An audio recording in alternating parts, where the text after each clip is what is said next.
When you are learning to pace, it's normal to feel like you are doing everything right and still ending up in a crash. You stop when your symptoms show up, but with MECFS, the things that push you over the edge often happen long before you notice anything is wrong. Now, let me tell you, I have learned that most crashes come from a few predictable patterns. Patterns that don't feel dramatic in the moment, but kind of add up quietly in the background. Now, understanding these patterns doesn't fix the condition, but it does make your days more stable. And stability is what gives you a clearer sense of your real baseline.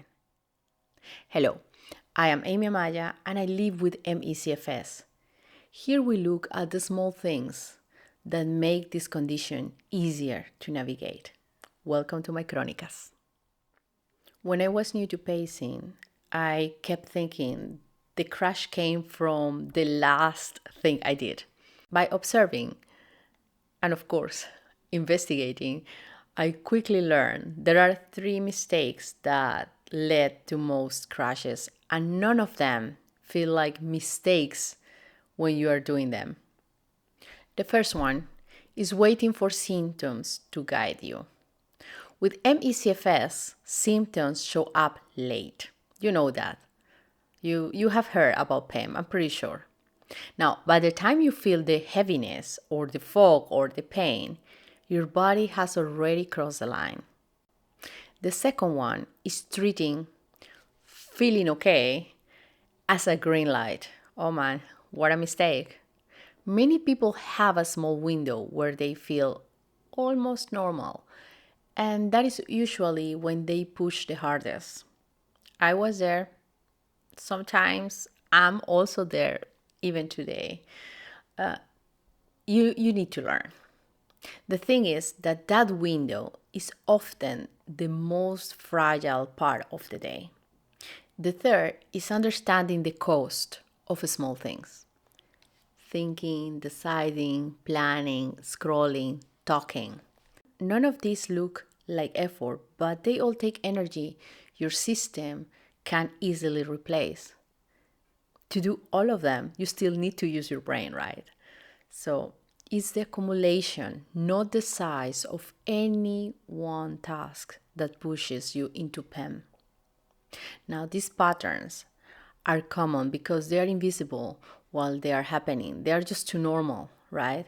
So you only see them clearly when you look back and pay a lot of attention. Now, what you can do is that you might try naming your danger zones before the day starts, not the tasks, the patterns. For example, I crash when I stalk small tasks. I crash when I use my good moments to catch up. That's pretty familiar to me. Or I crash when I wait for symptoms to tell me to stop. Once you name them, or once you name the pattern, you can interrupt it earlier. It's easier for you to see it coming.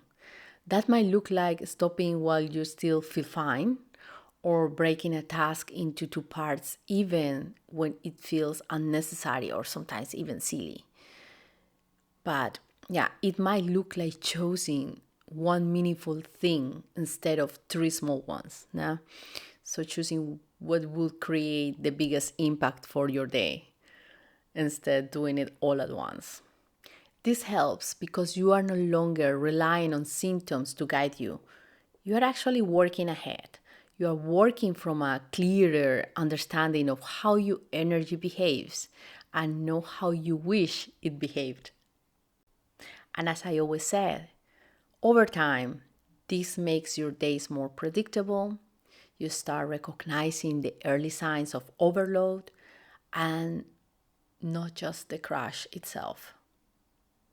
Remember, you don't have to wait for the crash to understand what's happening. We all want to prevent the crashes, right?